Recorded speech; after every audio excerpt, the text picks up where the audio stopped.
Foi. Olá, amigos da Rádio MCI e do canal Terça Livre. Eu sou Dante Mantovani, eu estou aqui com a minha amiga Letícia Catão. Bom dia, Letícia, tudo bem? Tudo bem, e você, Dante? Tudo bem, graças a Deus. Obrigado por nos receber aqui no seu escritório e nos conceder essa entrevista exclusiva. Eu que agradeço o convite de ter a oportunidade de falar. Eu que já te conheço há tantos anos, para mim é uma oportunidade ímpar. Fico muito feliz com esse convite. Obrigado, é uma honra para nós também. Letícia, tenho várias perguntas para te fazer aqui, mas eu quero começar perguntando para você e até para os nossos espectadores conhecerem um pouco mais da sua trajetória. Gostaria que você falasse um pouco da sua formação acadêmica, dos seus estudos, a sua trajetória como empreendedora, né? Para quem não sabe, a Letícia abriu sua primeira empresa aos 18 anos. Isso no Brasil é praticamente uma raridade, né? Porque nós vivemos em um país que não estimula a livre iniciativa, muito pelo contrário, dificulta a vida de quem quer empreender, em especial se for um jovem. O que acontece? O jovem chega na idade de escolher sua profissão, fazer um vestibular, e as opções que ele tem, geralmente, inclusive influenciado pela família, geralmente vão no sentido de um concurso público, ou aquelas faculdades mais tradicionais, né, que são direito, engenharia, medicina. E quando o jovem fala que quer empreender, ele é desestimulado, não é isso? Então, conta para nós como foi a sua trajetória de empreendedora e como foi esse seu ambiente de definir o seu ramo de atuação profissional. Primeiro, minha formação, eu sou formada em comércio exterior, depois eu fiz gestão empresarial no MBA e pós-graduação em economia da Escola Austríaca, o qual eu tive o prazer de, inclusive, estar na mesma classe que o Eduardo Bolsonaro, né? E eu até vejo a importância dessa pós-graduação também para o Eduardo, que eu acho que ele acabou influenciando bastante o pai dele, o Jair Bolsonaro, para até vir mais, se aproximar mais do liberalismo, conhecer um pouco mais dessa agenda, até porque o liberalismo, né, econômico é algo assim recente, que está caminhando no Brasil. Então eu vejo até isso como tendo sido uma das coisas mais importantes aí para essa vinda do Jair Bolsonaro para defender o livre mercado, né? Eu comecei a abrir minha empresa, né? Comecei a empreender aos 18 anos de idade, como o Dante mesmo falou. Na verdade aos 17, mas só podia registrar a empresa aos 18 anos, né? Eu venho de uma família de empresários que começaram do nada, né? Do zero. Meu pai começou comprando uma maquininha, um torninho ali, mecânico, colocando no quintal de casa, começou dali, tinha 3 filhos para criar, a empresa com a qual ele trabalhava ia se mudar para Minas, minha mãe não queria, e por isso ele resolveu tentar empreender, né? Com bastante dificuldade, começou a empresa, graças a Deus teve sucesso, e sempre com muita união, e também com a família sempre ajudando. Eu desde pequena sempre ajudei, não vou falar que é trabalho escravo, mas não é nada disso não. É aquela união da família realmente em prol do bem comum ali para a gente poder ter o sustento, né? E isso até me proporcionou já um background para os 18 anos já ter uma ideia de como administrar uma empresa. Porque toda a conversa, desde o café da manhã, como também um jantar, era sobre funcionário, sobre fornecedor que não estava entregando o produto, o cliente que não estava pagando. Então sempre teve esse tipo de conversa e acabou já me dando essa base para os 18 anos de idade já poder começar. Porque eu ganhei muito tempo, até vejo pelos meus amigos que estão começando a carreira deles agora e eu já estou quase já cansada de trabalhar, né? Então isso foi muito importante. Eu comecei a abrir minha empresa como uma importadora, né? Até hoje ela já está consolidada no mercado, sempre com muito trabalho. Passei pela essa crise que nós tivemos aí durante o governo Dilma, foi muito difícil para todo mundo. Eu vi até uma queda na minha linha de produtos de mais de 40%. E eu comecei a trabalhar 16 horas por dia para conseguir repor toda essa queda nos produtos que eu vinha vendendo. Fui atrás de novas distribuidoras e novas empresas para começar a trabalhar. Eu trabalho com produtos de alta tecnologia para uso industrial. Então eu busquei novas parcerias e consegui, graças a Deus, fazer a empresa crescer até durante a crise, né? Mas com muito, muito esforço, senti na pele quais foram os resultados aí da gestão petista. aumento de impostos. A Dilma fez um aumento também da alíquota de PIS e de COFINS, que impactou diretamente em todo o meu planejamento. Isso é terrível para todos os empresários, porque você tem uma programação, você faz um cálculo de quanto você vai ter de lucro naquela venda, muitas vezes você até recebe uma antecipação do seu cliente, você já tem que lidar com variação cambial, que já é difícil, né? Você tem que tentar mensurar. A nossa economia, como ela é muito pautada pela política, vinha sendo aí durante o governo petista, a gente tinha uma oscilação muito grande. Eu precisava ficar o tempo inteiro também acompanhando o que está acontecendo na política, que ia impactar diretamente na economia, o que isso é terrível. Né? A economia ela tem que ser mais livre, não tem que receber tanta interferência estatal como vinha recebendo. Né? Então eu tinha ali um planejamento, uma mensuração de valor, e a Dilma ia lá e aumentava impostos, no meio, sabe, acordava de manhã, jogo, né? Exatamente, acordava de manhã e falava, vou aumentar imposto. Isso impactava todo mundo, né? Inclusive, várias empresas deixaram de vir para o Brasil, cancelaram as suas fábricas e iriam montar aqui. Teve o caso emblemático da Jack Motors, importadora de automóvel, onde a Dilma aumentou em 240%, né, o IPI. Isso fez com que eles fugissem aqui e a empresa ela quebrou. Né? Então isso é terrível, nenhum empresário vai investir no Brasil se você não tem essa previsibilidade. Né?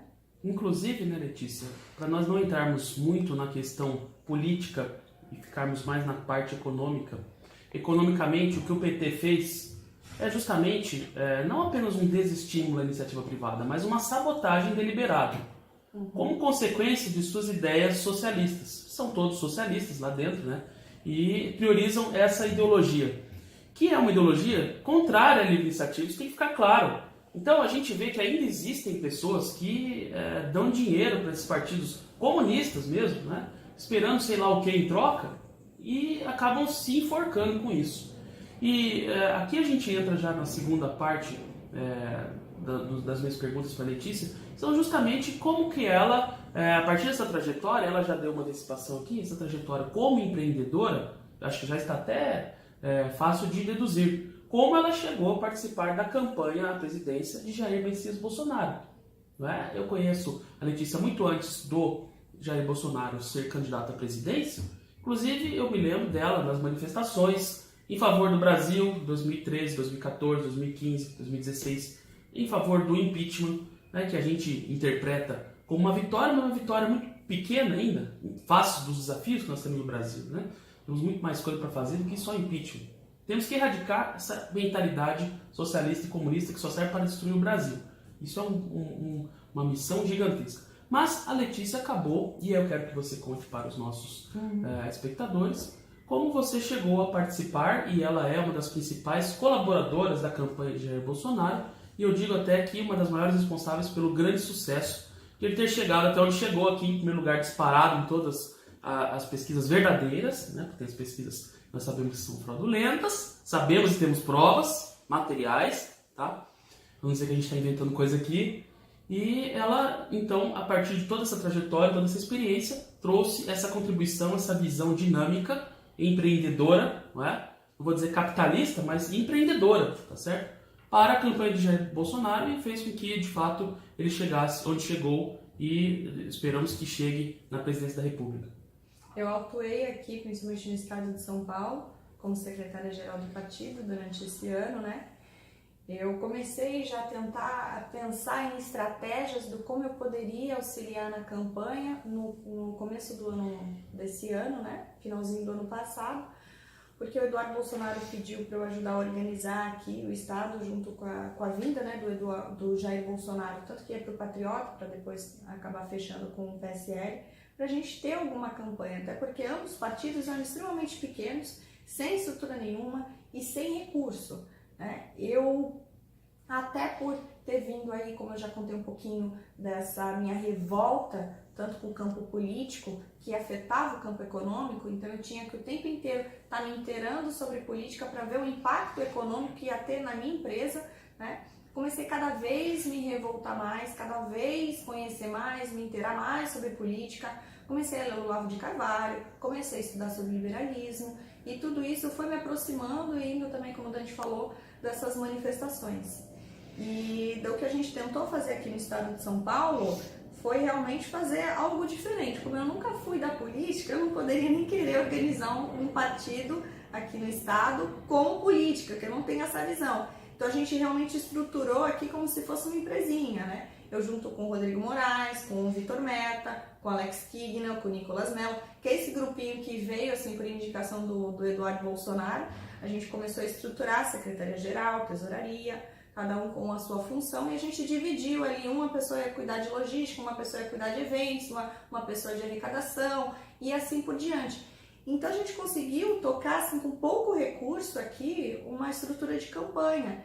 E a nossa primeira estratégia que a gente teve lá atrás foi tentar lançar o máximo de candidatos possíveis aqui no estado, o que é algo muito diferente dos outros partidos, que normalmente você tem ali apenas um indicado do cacique do partido, ele coloca o filho, ou coloca um apaniguado, coloca embaixo dele na chapa apenas algumas pessoas que iriam ajudar a complementar ali a cadeira, que normalmente são 300 mil votos para você ter uma cadeira e a pessoa efetivamente ter um lugar lá no Congresso Nacional ou também na Assembleia Estadual aqui.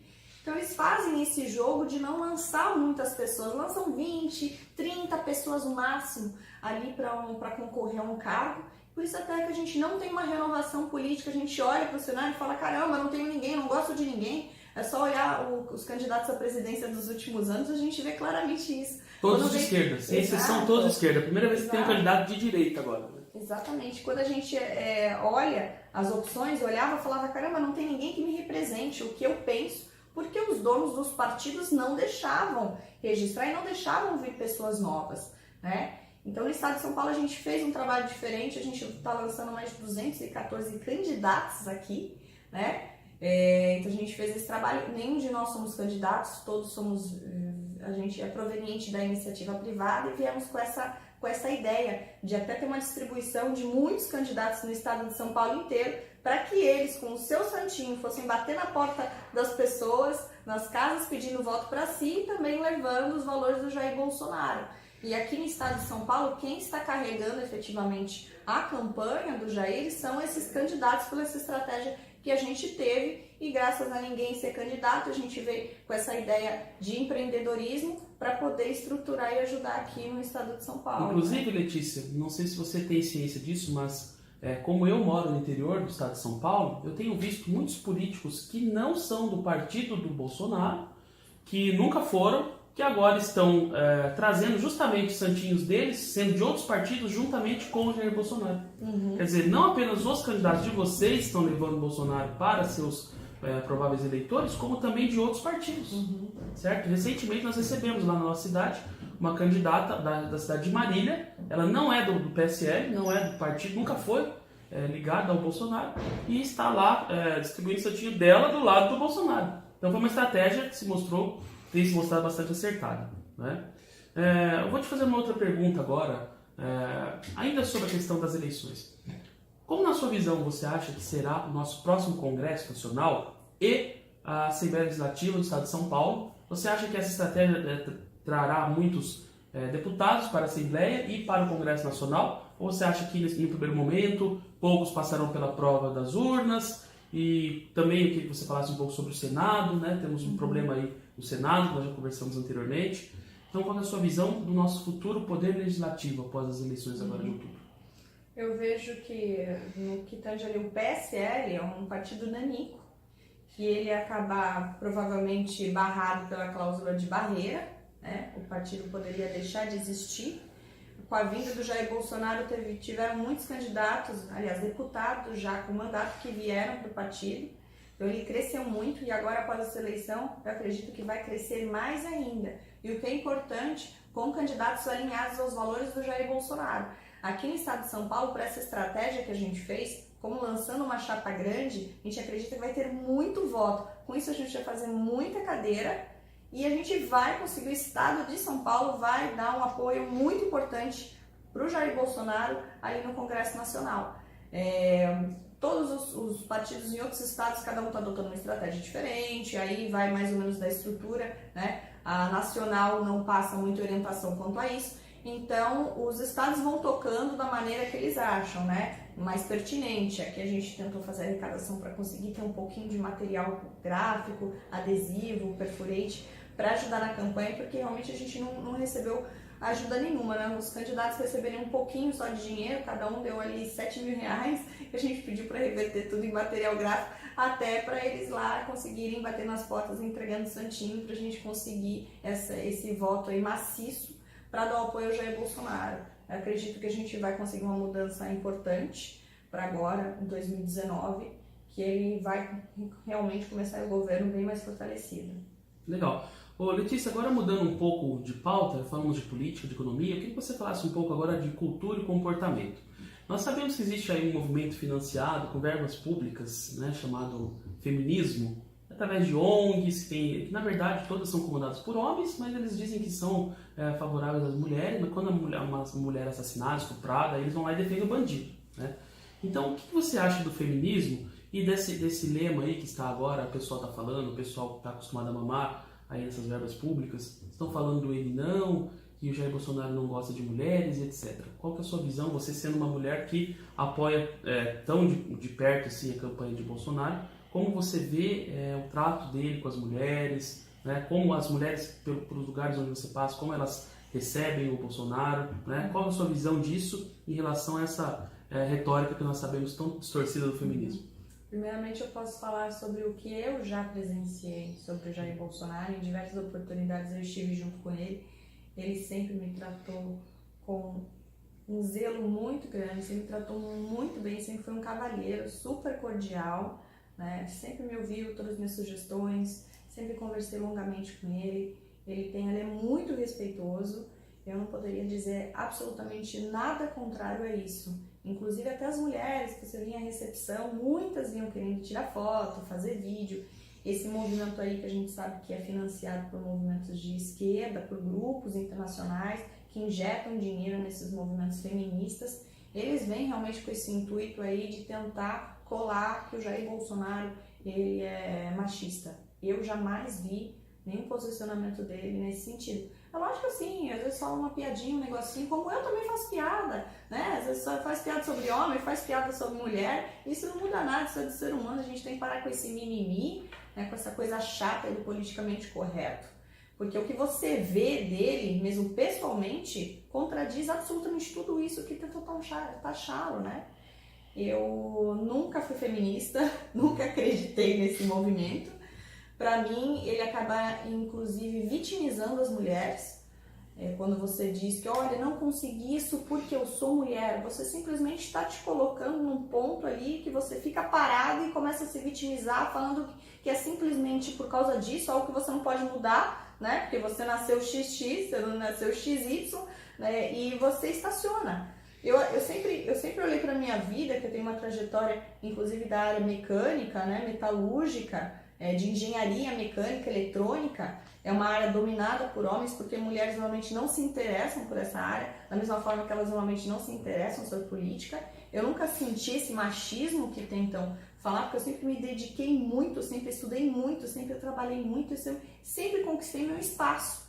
E olha, se eu, quando não conseguisse alguma coisa, me vitimizasse, não conseguisse porque eu sou mulher, eu teria estacionado e teria parado ali. Então, quando eu não conseguia alguma coisa, eu falava, olha, eu não consegui porque eu não estudei suficiente, por isso que eu não passei na prova, eu não consegui. Você teria estagnado e teria parado, e aí você ia fazer o quê? Ia pedir dinheiro lá pro governo, pra ONG abortista, né? Quer dizer, esse é o procedimento. Exatamente, pedir cota, né? Sim, cotas. Nesse sentido, e não, a mulher não tem que se vitimizar. Se você realmente se sente igual ao homem quanto às suas habilidades, você não tem que sair na rua pedindo nada disso, é só uma questão de você estudar, você trabalhar com afinco, que você vai conseguir passar por cima de tudo isso. O mercado, ele sempre quer estar atrás de pessoas competentes. Se você for mais competente do que o outro que está ao seu lado, você vai conseguir essa vaga, né? Eu, como empresária, também analiso, também vejo por essa vertente, né? Muito interessante. Vejam só que lição aí para as mulheres, né? E um último tema que eu gostaria que você falasse com a gente, Letícia, é sobre a questão da legítima defesa. Nós conversamos aqui antes e a Letícia mencionou que ela está, inclusive, nessa luta aí em favor do Brasil por uma questão de legítima defesa, né? Queria que você explicasse isso do ponto de vista de um empresário, de uma empresária, tá certo? Que tem que trabalhar nesse sentido, porque senão realmente não tem defesa, vem tudo de cima, acaba, sabota o seu trabalho todo, né? Todo o seu esforço e prejudica milhares de pessoas, né? Uma empresa, por exemplo, que tem milhares de funcionários, baixa-se lá uma norma em Brasília, né? Desconectada da realidade, prejudica milhares de pessoas assim de uma maneira aleatória. Então, como você vê essa questão da legítima defesa e também do ponto de vista do armamento, né? Eu sei e acho que muitos sabem que acompanham a Letícia que ela gosta muito de um esporte chamado tiro esportivo, não é isso? Sim. E gosta de atirar, gosta de esportes radicais também. Então comenta um pouco pra gente essa questão da legítima defesa dos esportes que você gosta, principalmente do tiro. No caso aí da legítima defesa, que eu gosto bastante de defender, quando me perguntam por que eu estou fazendo tudo isso, porque eu sou voluntária na campanha do Jair Bolsonaro, é justamente por ter vivenciado na pele o que foi a interferência do governo petista na vida do empreendedor, do empresário, o aumento desmedido da burocracia, né? E por conta disso que eu acabei entrando com a afinco para tentar mudar o Brasil. Realmente porque eu vejo que a gente chegou ali, nós estamos à beira do abismo, tanto quanto em endividamento público, como também na burocracia. A gente sabe que o governo socialista ele tem esse planejamento de cada vez mais cercar as empresas, sufocar o mercado e deixá-las cada vez mais dependentes do Estado. Eu vendo isso e visto que a gente chegou num limite, eu falei, olha, eu preciso fazer alguma coisa para tentar mudar, porque se eu não dedicar um pouquinho da minha vida, né, para tentar auxiliar e mudar tudo isso, eu não vou poder mais ficar no Brasil, eu não vou mais ficar pagando impostos, eu não vou mais continuar sendo escravizada, pagando DARFs aí mensais de impostos gigantes, muitas vezes você nem lucro teve no mês, mas você tem que pagar a parte do governo, que isso é terrível. Eu preciso mudar o Brasil, senão eu vou me mudar daqui. E eu tenho empresa, minha família também tem empresa, a gente não quer sair do Brasil, é um país que tem muita oportunidade, porque tem muita coisa ainda para ser desenvolvido aqui. Então, a única forma seria eu tentar dedicar um pouquinho do meu tempo, colocar um pouco da minha experiência para auxiliar aqui. Né? Antes de você falar a questão das armas, eu quero encerrar com isso, hein? O negócio aqui vai pegar fogo. Você falou sobre endividamento do Estado, você falou sobre alta carga tributária, e a Letícia é uma profunda conhecedora, como ela falou no início, de princípios liberais da economia, porque ela tem uma pós-graduação em escola austríaca, que para quem não sabe, é uma escola de economia que surgiu lá, obviamente, na Áustria, e que foi levada a cabo por o Hayek e outros, e que prega justamente o Estado mínimo, princípio da mínima interferência na economia, a carga tributária também mínima, porque isso estimula justamente o empreendedorismo. E nesse sentido, o Jair Bolsonaro está muito bem assessorado, porque ele tem a seu dispor um assessor econômico que é uma referência no liberalismo, que é o Paulo Guedes. Então eu gostaria que você falasse um pouco. A grande mídia tenta de todas as maneiras colocar um contra o outro, não vamos entrar nesses detalhes, porque nós não vamos entrar na pauta deles, mas eu gostaria que você falasse assim, positivamente, no sentido de quais são as qualificações do Paulo Guedes em relação ao liberalismo e como isso pode auxiliar o desenvolvimento da economia do Brasil, principalmente na questão tributária. Eu, por assim, sempre ter estudado o conservadorismo, gostar bastante das pautas, ser conservadora, ser contra o aborto, ser contra a legalização das drogas, mas que eu via que, assim, que alguns amigos meus, a gente acabava não entrando muito nessa parte de empreendedorismo, nessa parte de livre mercado, e eu vi que os liberais falavam muito sobre isso, E eu sempre pensei assim, poxa, se a gente tivesse uma integração dos valores conservadores com a defesa do livre mercado, é exatamente o que o Brasil precisa. Se livrar dessa agenda de esquerda, aí na parte de humanas, que é terrível, que defende pedofilia, que defende assim, os crimes mais torpes que podem existir. O aborto. Sim, exatamente. E eu via que a gente seria interessante também começar a falar um pouco, inteirar um pouco mais sobre essa parte do liberalismo, Eu já pensando nisso e tentar integrar conservadores com liberais, já estava conversando lá em 2015, falava muito, 2014, 2015, com o Hélio Beltrão, que é do Instituto Mises, E que ele é uma das referências no que tange livre mercado. E eu conversando com ele, falando, olha, quem você acha que seria bacana o Bolsonaro ter como ministro, né, da Fazenda, ele chegou a me mandar uma lista e o top ali, o primeiro era o Paulo Guedes. Eu falei, poxa, vindo de você a recomendação, com certeza é uma pessoa qualificada.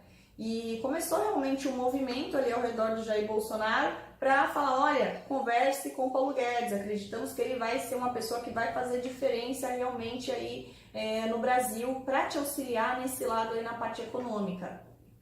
E tudo deu certo, esse casamento ele saiu, né? Todo mundo ficou muito feliz, não foi uma influência minha unicamente, não vou falar nada disso, pelo contrário, foram várias pessoas. Teve a Bia Kicis, teve o Winston Lin, várias pessoas ficaram falando aí para tentar fazer com que esse casamento saísse. E a gente já está vendo os frutos aí que isso vai dar, com privatizações, uma agenda aí que vai vir forte, para a gente conseguir tirar o Brasil desse poço, fundo do poço que a gente chegou. Letícia, explica para o pessoal que não entende muito de economia, por que uma carga tributária mais leve estimula a economia? Porque se fala assim, mas o Estado não pode deixar de arrecadar, né? Como é que é essa mágica? Olha, quando a gente tem uma alta tributação, isso impacta diretamente no preço dos produtos.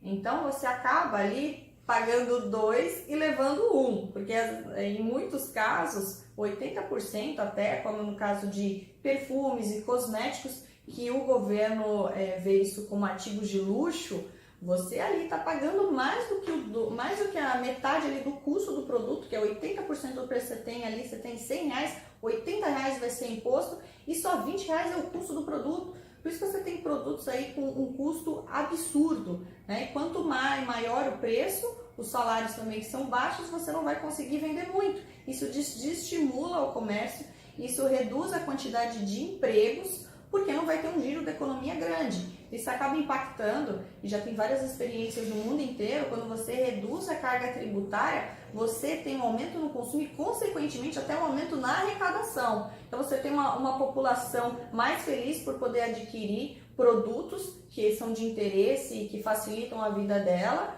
como também você tem um aumento tanto de emprego, como até da arrecadação pública, né? O que chama curva de Laffer, né?